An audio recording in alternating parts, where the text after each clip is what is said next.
Okay, welcome back to StoryCon, and as promised, we have live in the studio with us today, Palace Press Officer under Secretary Claire Castro. Welcome, Yusek. Thanks for joining us again on a very rainy day. Good afternoon. Yes. Afternoon po. Ed Happy, and happy weekend. Sir Ronald. And Bakit then- si Ronald Michelle?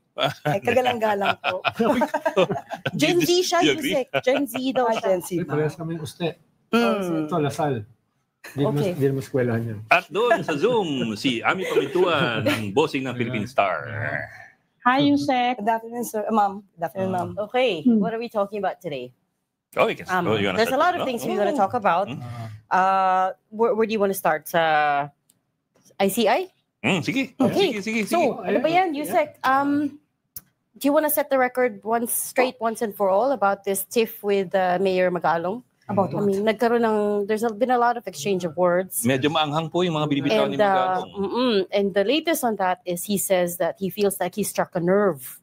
Yes. So we're trying to- I heard that. Doon sa inyong conflict of interest remark daw. Oo. Ang tingin niya, dahil kayo yung spokesperson, kayo yung alter ego ng presidente, may konting bindisyon, no? Kaya na-hurt Hindi, siya. what I heard a while ago, parang iba yung kwento niya na parang there's someone who is powerful who asked me to do that and he thinks it's not the president. So malaking malaking blunder on his part because I will only be speaking as palace officer at wala po tayong ibang sasabihin doon kundi kung ano po yung manggagaling sa palasyo at kung ano yung manggagaling sa Pangulo. With regard to the fact na I was told by the President na if there is any violation of the Constitution regarding the position and that he will be asking the legal team, galing po talaga yun sa Pangulo. So hindi pwedeng sabihin po ni Mayor Magalong na may nag-utos lamang sa akin nun. Hindi po magandang insinuation yung sinasabi niya. And at the same time, if he thinks there's someone powerful who asked me to do that, name names. Tell me. So sino yan? Kasi sabi nga kanina, hanggat wala siyang pinapangalanan, itong kanyang mga insinuation ay mananatiling guni-guni at haka-haka. At as an investigator, siguro dapat mas clear ang kanyang sinasabi at specific. Kasi otherwise, pwede siyang makapanira ng integridad ng ibang tao. Malamang at ito ay madadami pa ang Pangulo. Although ililis ko ang Pangulo dito dahil ako lang naman ang kanyang tinitira dito or pinaparinggan. But still, sino yung sinasabi niya na powerful na nag-utos sa akin? Di umano. Pero sinabi rin niya naman, niya na hindi niya alam. So kung wala siyang alam dito, bakit niya pa sasabihin ito na may someone powerful na nag-utos sa akin pero hindi niya alam? So, parang contradicting. At meron daw may nagsabi daw sa kanya na hindi niya trabaho ang mag-imbestiga. Ang trabaho daw niya ay mag-advise lang. Alam niyo ba kung sino nagsabi sa kanya noon? Na hindi daw niya trabaho sa ICI na mag-imbestiga. Ang trabaho lang daw niya ay mag-advise. Kaya ano pang ginagawa niya ron? Isang dahilan daw kung bakit siya umalis. Okay, ganito po kasi yan. Na sabi natin before na siya po ay inalok talaga ng Pangulo. Nalok siya po talaga. At tinanggihan niya po kasi. So kapag ka po nagdoble po yung trabaho niya, there will be conflict doon sa position. Hindi conflict of interest, but more on the position that it will be considered as against the Constitution. Kasi magduduwa siya. Why didn't the palace think of that before? I mean, you have to admit it looks bad on Malacanang because he was in position for what, a week? Bago binawi or bago siya nag-resign? No, whichever. Hindi po binawi. Ganito po kasi yan. Nung hindi po siya pumayag na mag-resign as mayor, talagang kailangan lang po maging special special advisor in his voluntary capacity. So, hindi dapat din nagko-conflict doon sa trabaho niya as mayor dahil voluntary lang po eh. Pero yung nakita po siguro ng marami na po nakapansin na nag-investigate siya and at the same time, during sa EDSA Shrine Rally, he made a confession that he had no more time for Baguio as a mayor because he's too busy attending his obligations and duties to the ICI. So, definitely, magko-conflict yun, being a mayor. You're saying he tried to resign as Baguio mayor? Baguio City mayor? He did not want. He didn't want. Yes. Okay. So that's the reason. You're saying then that the palace expected him to resign? Kasi meron pong ino-offer. That's why may ino-offer sa kanya. na mas malaking role. As a member of the group. Yes. Talaga. As a member. As a member. And part of it is being an investigator. So that the trade-off for that would have been you take this position but you will have to resign. That Yes. was clear to him at Yes. Sabi ng Pangulo, we cannot blame him. Pinili niya maging That was mayor. made clear to him at that time? At the time, it was, okay. That when he was being offered as a member? Yes, because at that time, it's the president who made this press briefing and he was considered as a special advisor. And at the same time, inamin din naman po ni Mayor Magalong na wala po siyang papel na hawak. So I think it's sana po nakakuha siya ng anong papel for him to know the details ng kanyang role and as yung kanyang gagawing obligasyon. Tapos, si Mayor Magalong sent me a video earlier featuring you on 2 separate dates. September 13, 2025, you were quoted as saying,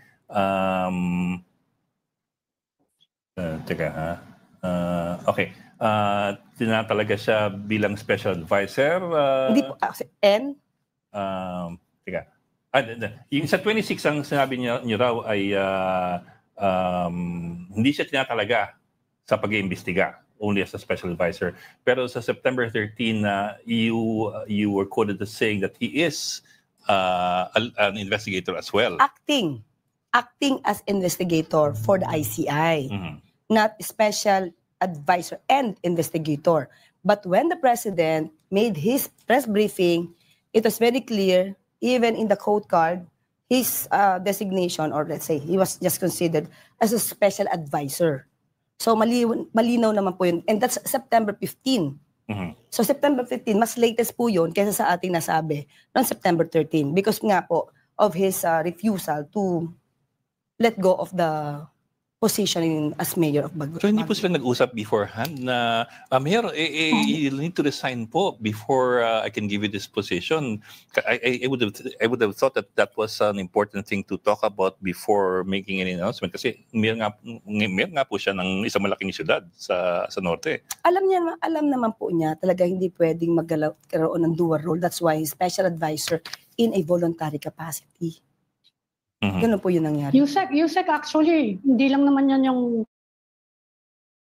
ibang mga observers ng ICI, meron nga daw kailangan pa rin linawin daw na mandate ng ICI saka yung resources, yung mga tao, parang may mga kulang na kailangan iklaro. And apart from that, merong mga tao, including congressmen, na nagsasabi na dapat i-open to the public. Nilinaw ba yon dun sa ICI na, kasi inaasahan ng mga tao, akala nila parang agraba board yan eh. O kaya yung sa fact-finding dun sa Manila, yung Rizal Park hostage taking, akala nila bukas. So nilinaw ba yun dun sa ICI kay Justice Reyes siguro na kailangan i-open nyo yan kasi yun ang expectation ng tao. O from the start, malinaw. Kailangan close door yan and you will be functioning. In fact, hanggang ngayon hindi malinaw kung ano yung role nila eh. Prosecutorial ba sila? Fact-finding? Ano bang ginagawa? Kasi parang ngayon, parang naduduplicate lang eh. May kukunin sila, papasa sa ombudsman, papasa sa DOJ. Yung mga kaso, parang nadagdagan lang ng layer. Okay, ma'am, ganito po yan. Yung kung mag-investigate sila, kung gagawin itong public, nasa ICI na po yan. Kung ano po yung magiging polisiyan nila dahil nga ito ay independent from the executive at hindi po makikialam ang Pangulo. Sa kanila na po yan. Kung ano yung proseso pong gagawin nila, nasa ICI na po yan. At yung sinasabi niyo po, ano yung isang question ni Ma'am Ami? Yung role niya, prosecutorial ba siya? Fact-finding, ano ba exactly ang dapat gawin? Base sa EO 94 po kasi as we speak po, ang sinasabi po dyan ay recommendatory po. So lahat po na magagather nila na documents, they recommend it for the filing of the case to the ombudsman or to the DOJ po. So kumbaga sila lang po yung magagather ng evidence at kung may makikita po sila na prima facie, pwede po nila ito ipasa at bahala na rin po ang ombudsman dahil ang ombudsman naman po ay it has also the authority and the power to initiate the investigation. So mas mapapadali na po sa investigation.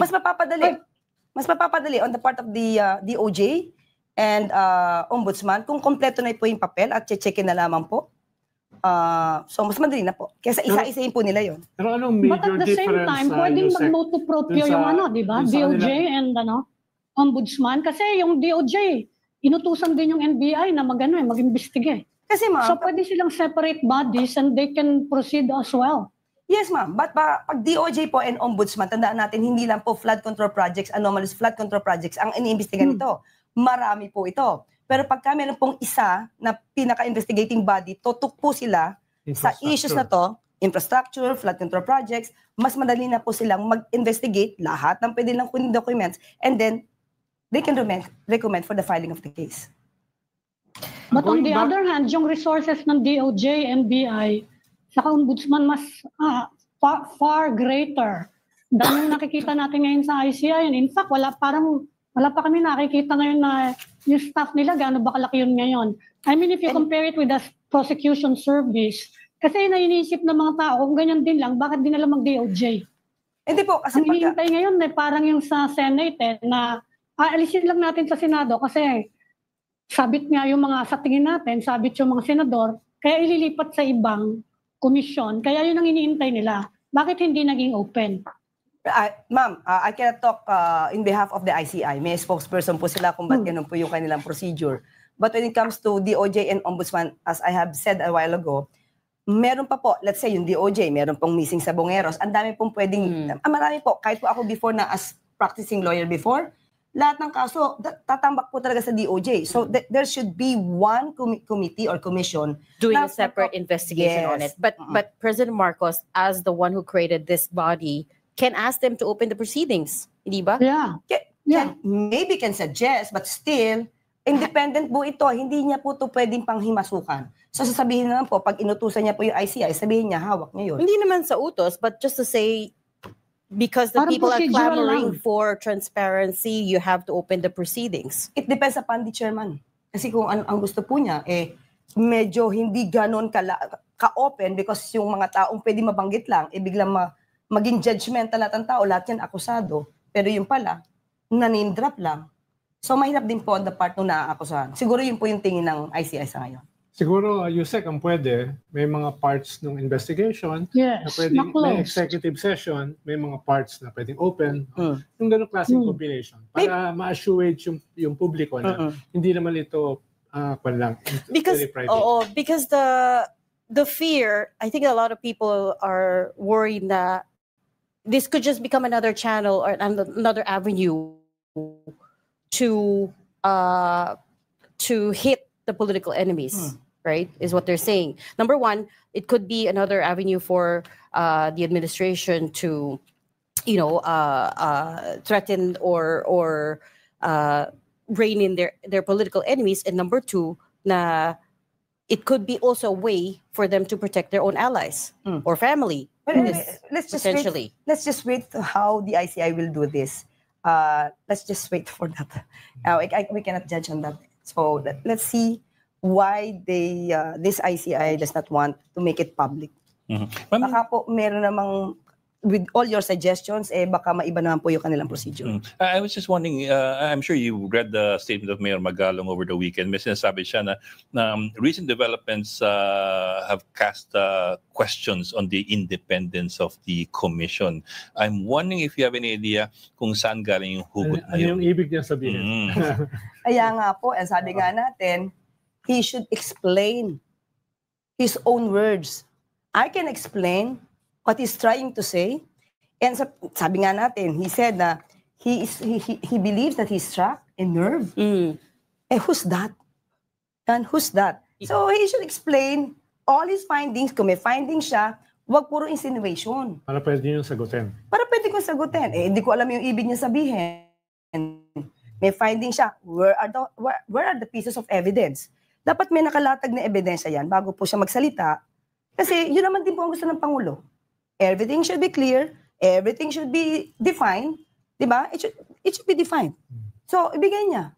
Kung meron siyang ebidensya, then he can file it as a taxpayer or he can give all those pieces of evidence to the ICI. Yes, we understand. Meron siyang I think what really bothers some people is just a few weeks ago, parang the president was all praises for Magalong Mayor Magalong and then what he could do for the ICI and for the investigation. Tapos nga biglang may parting of ways na hindi very friendly. So nagbagong ihit ng hangin, nagbago yung mga yung mga just a few days. Oo, just a few days. So ano kaya nangyari doon? Saan nagkaroon ng banggaan? Saan nagkaroon ng kiskisan? And actually, sabi po natin, nagpapasalamat pa nga ang Pangulo kay Mayor Magalong sa kanyang mga naitulong. Hindi naman po siya pinagre-resign ng Pangulo maliwanag to. Hindi siya pinagre-resign ng Pangulo. Titingnan lang po kung ano yung maposible na magkakaroon ng issue if ever na yung kanya palang posisyon ay magiging contradictory sa Constitution, paano siya magpa-function as such, at baka ma-invalidate yung mga ginawa niya dahil hindi pala dapat siya nandoon. So yun lang po yung point ng Pangulo, pero hindi po siya inilalaglag ng Pangulo. Siya lang po yung nag-resign. May isang konkretong binanggit si Mayor Magalong na sabi niya ay below the belt. Yung 120 million daw Tennis sa Tennis project court. ng Diskaya sa tennis court. Sa inyo ba nang galing? Hindi. Hindi. So anong ibig sabihin niya na below the belt daw? When you talked about yung tennis court, that wasn't a signal to him? It did not come from me. It's from the reporter. He asked me about that. Ayan, sinabi na sa inyo, DJ. Yes, prior to that, Ma'am Ami, it was already an issue. Nagsiging ka ba? News. Hindi po sa akin galing eh. I was just asked about that. Kasi tinanong nila kasi the first question being thrown to me was how Attorney Hosaka was chosen. Diba? And well, he was a sabi former namin, Supreme Court spokesperson yes. too. So may connection with Justice Reyes. Yes, ang sabi namin, hindi po ang Pangulo ang pumili sa kanya. Choice po siya ng ICI at nirekomenda sa Pangulo because we still want this independence na makita ng tao na hindi nakikialam ang Pangulo. And a follow-up of that, because of yun na nga nangyari kay Mayor Magalong. Pero nagiging issue na po yan. That's why I was able to ask that to the President a day before. Sabi ko, may kumakalat na pong issue, not because of the tennis court, but yung position na nagkakaroon ng parang dual role. So kaya sabi ng Pangulo sa akin, sige, let the legal team do the study on that. So yun lang naman. Pero bakit naman naging, insult? Hindi po ako yung nag-start ng tennis court. Hindi po sa akin nanggaling yun. Naka-apekto ba dito sa controversy or dito sa pag-alis niya yung mga batiko sa kanya, hindi lang sa social media, kung hindi halimbawa ni Senator Trillanes, na siya daw ay masyadong defensive sa mga Duterte. Is that a factor dito? Dito sa issue na to? Nung nagkausap ko yung Pangulo po, hindi po namin napag-usapan yon. Basta ang sabi lang po is the position. Kung may matatamaan po ba na provision sa Constitution, yun po ipapaaral sa legal team. Ganun po. So anong pong description nyo ngayon ng ties ni Mayor Magalong with Malacanang? Kumusta po sila ni Presidente, for example? Sila mismo dalawa. Sabi po niya kanina sa interview niya with Sir Ted Filon, hindi pa naman daw po niya nakakausap ang Pangulo. The last time po na nagkausap sila, ay nung pumunta ang Pangulo sa Baguio. At ang sabi niya kanina ay naniniwala pa rin siya sa ICI. At kung meron siya may tutulong, ay tutulong siya. Maganda po yun. Napakagandang salita po yun na manggagaling sa isang mayor, Benji Magano. Okay, Yusek, before we run out of time, let me bring in other topics. Some people are criticizing you for allegedly defending former Speaker Martin Romualdez. Why are you serving as his spokesperson now when you are the palace press officer and your only job is to speak on behalf of the palace? What do you have to say to that? Hindi ko na maalala exactly what you said, but you did say something at a press conference, more or less defending him. Siguro the people who had this kind of remarks on me, they should have watched in full the press briefing.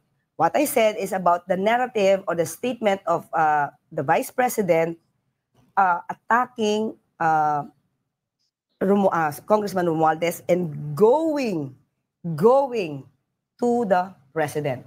So, I have to tell to the people, this is not supposed to be the procedure. When you say na, and I quote, kung ako nagkakamali, oo, balita, that's the word, nababalita na siya tumagat ng suhol. It's all about Romualdez.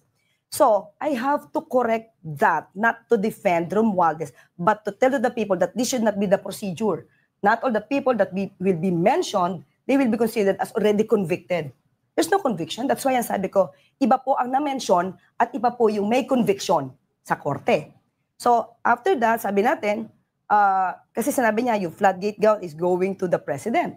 So, I have to refute that allegation because the president was the one who started all of this for the investigation of the anomalous flood control projects. So, kaya niyo sinabi yun dahil yung atake kay Speaker Martin ay linked doon sa atake kay President Marcos ni Vice President. Yes. Yun yung context. No? Yes. So from the start pa lang, and I even said in the briefing na hindi ko po dinedepensahan si Congressman Romualdez. Nagkataon lang, ito po yung pinaka-konteksto na sinabi ng Bise.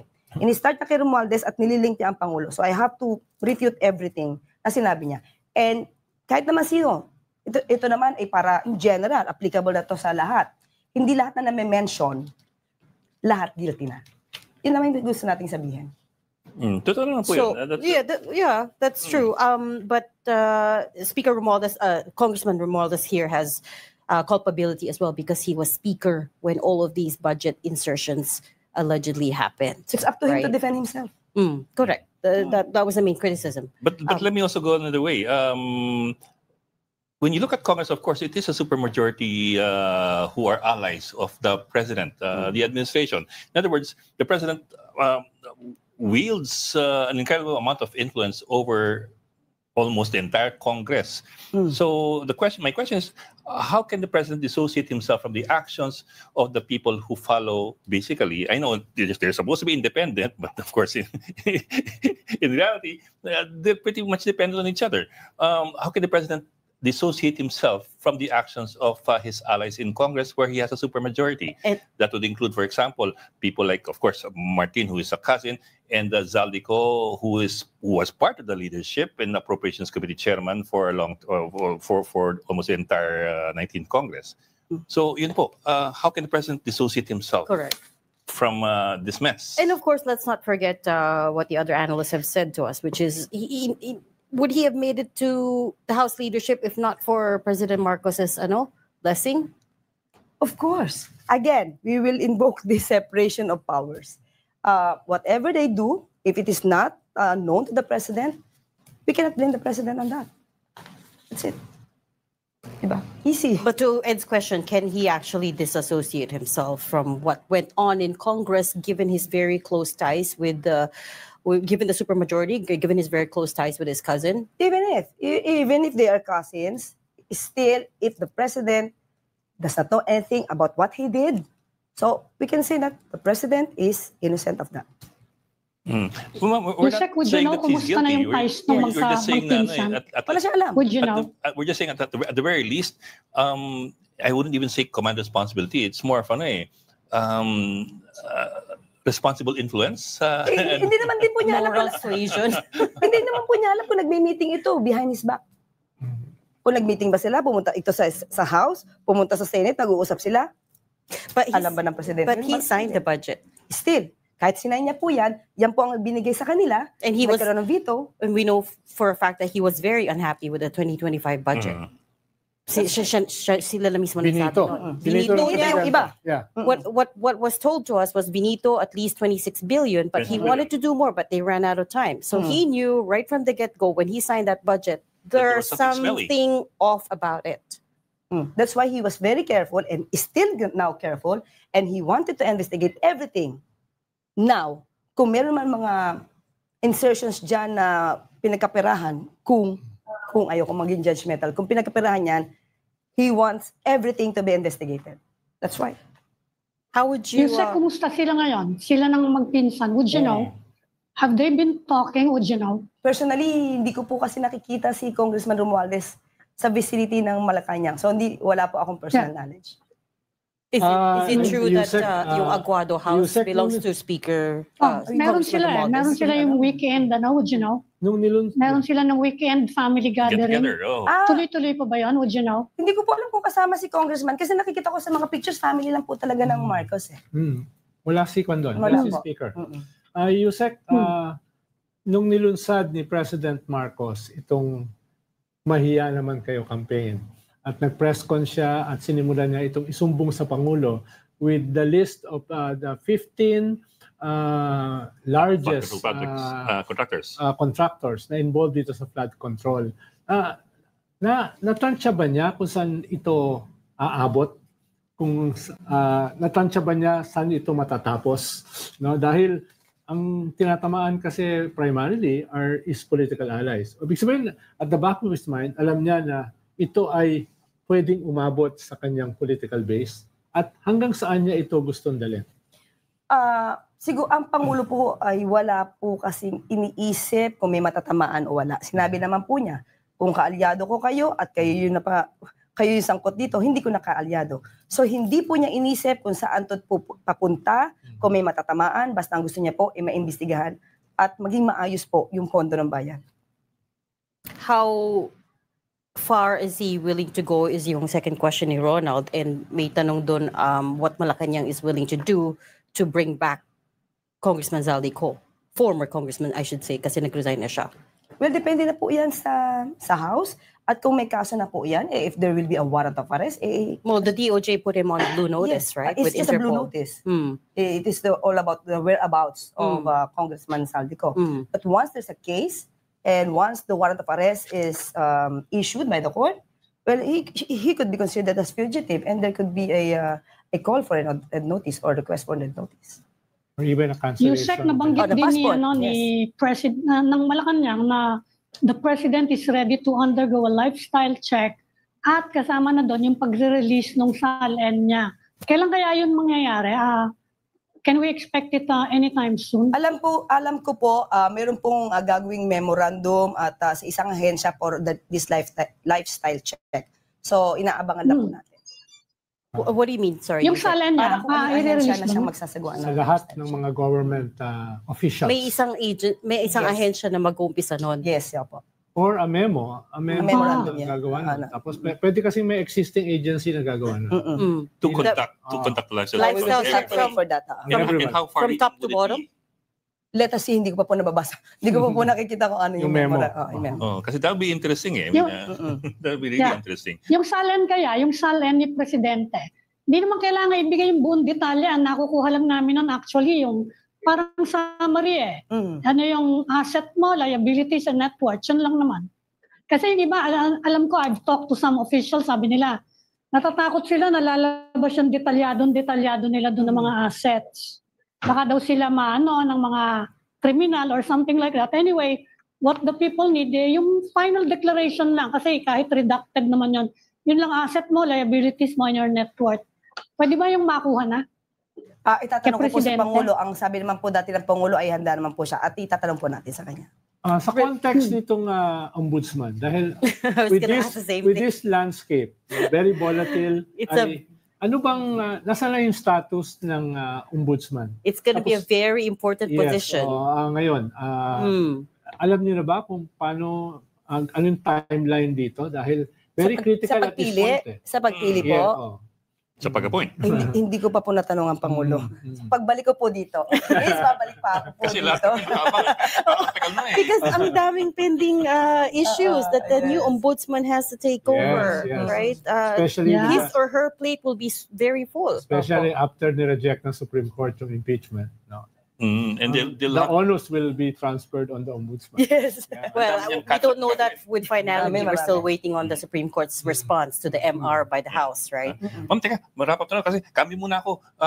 Yung September 21, we're trying to wrap our heads around what really happened there. Kasi ang sabi ng pulisya, mga grupo ng mga rapper yan, mga Jejemon. Hindi, Jenjen nata sinabi. Hindi Jejemon eh. Jeng. Hindi ko Jejemon. Trying kasi maging Gen Z.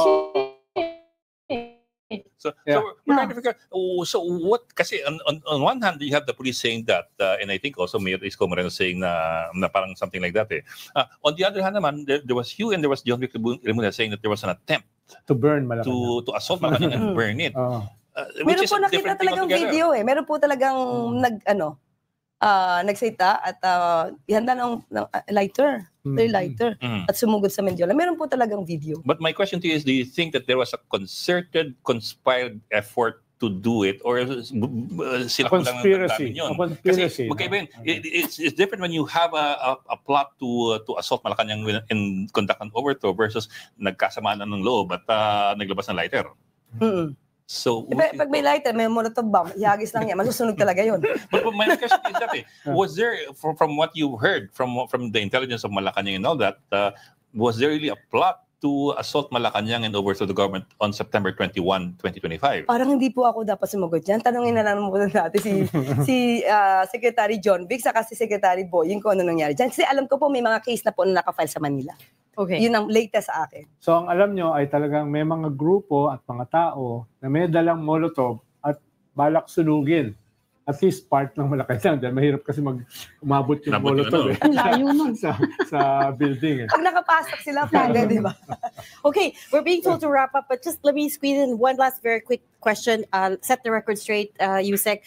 ICC case, the former President Rodrigo Duterte, is it true that the government has no objections to his interim release? That's twisting of facts. From Kaufman? I did not say that. Ang sabi ko po, kung ano man po ang magiging desisyon ng ICC, legal process, hindi naman ito babastusin of course ng gobyerno. Inirespeto po. Pero it doesn't mean that the government will, or will not object. He did this to the prosecutors, ICC. He also said that. In his first pleading regarding the interim release, he said in his pleadings, that the ICC prosecutors or the prosecutors will not object to the application of interim release. So pangalawa na po kaming biktima ni Kaufman. Okay, so it's Marcos administration has not made overtures to ICC at this point, saying that they as well as wala naman kayong legal role sa ICC. We have nothing to do with the ICC case. Okay. We'll leave that there. We've run out of time, but our issues, but we hope to have you back another time. Thanks so much for talking to us today. Palace Press Officer Under Secretary Claire Castro. Thanks so much. Thank you, ma'am, for joining. Thank you. Maraming salamat. Thank you, Yusek. This is your first in-person.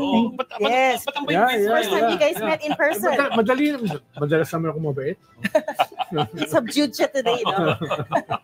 Pag in-person pala subdued. Hindi siya heckler. Thank you, sir. Ang bait ni Sec Ronald today. Thank you so much for joining StoryCon today. I'm Pumudon, Editor-in-Chief of the Philippine Star, Ronald Llamas, a resident political pundit. Join us again Monday, 4 p.m. for StoryCon. I'm Regina Lay. Have a safe weekend. Happy weekend. I'm Edwin Gao. We are One News, all sides, all the time.